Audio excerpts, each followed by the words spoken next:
भगवान श्री कृष्ण का जन्मोत्सव जन्माष्टमी का त्योहार देश भर में धूमधाम से मनाया जा रहा है। भक्त मध्यरात्रि में कन्हैया का श्रृंगार करते हैं, उन्हें भोग लगाते हैं और पूजा आराधना करते हैं। इसके बाद श्री कृष्ण के जन्म की कथा सुनी जाती है। भाद्रपद माह के कृष्ण पक्ष की अष्टमी तिथि को भगवान श्री कृष्ण का जन्म हुआ था। आइए कृष्ण जन्माष्टमी की व्रत कथा जन्माष्टमी 2022 व्रत कथा के बारे में जान लेते हैं। स्कंद पुराण के मुताबिक ययाति वंश के राजा उग्रसेन का राज चलता था।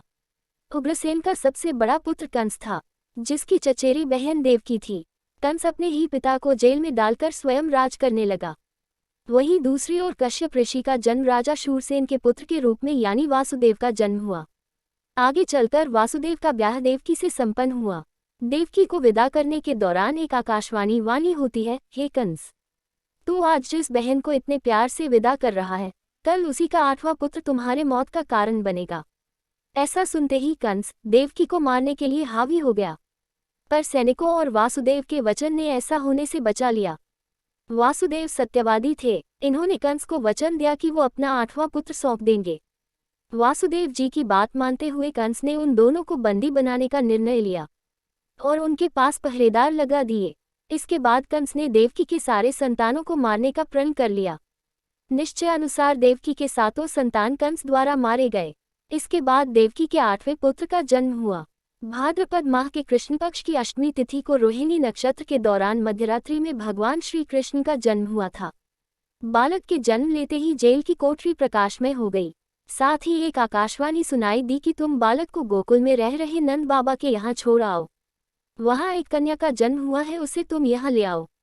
ऐसा सुनते ही वासुदेव की हथकड़ियाँ खुल गई। वे तुरंत एक टोकरी में श्री कृष्ण को रखकर इसे माथे पर लादे गोकुल की ओर निकल पड़े। रास्ते में यमुना नदी बाल कृष्ण के चरणों को स्पर्श करने के लिए उफान पर आ गई। फिर चरण स्पर्श करते ही वो पुनः शांत पड़ गई। इस प्रकार वासुदेव ने अपने पुत्र को यशोदा मैया के बगल में सुलाकर वहां से कन्या लेकर वापस कारागार लौट आए। जेल की दरवाजे अपने आप बंद हो गई। उनके हाथों में फिर से हथकड़ी लग गई। सारे पहरेदार भी उठ गए और कन्या के रोने की आवाजें आने लगी।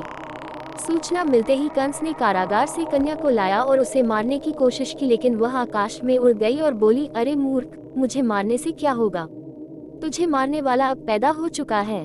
इसके बाद कंस ने कृष्ण का पता लगाकर उसे मारने का खूब प्रयास किया।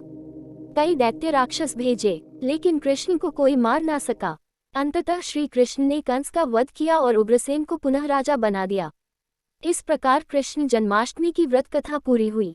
ऐसी मान्यता है कि जन्माष्टमी के दिन कहानी को पढ़ने या सुनने से व्रती के सारे पाप धुल जाते हैं, जीवन के हर समस्याओं का समाधान मिलता है, साथ ही भगवान का आशीर्वाद सदैव बना रहता है।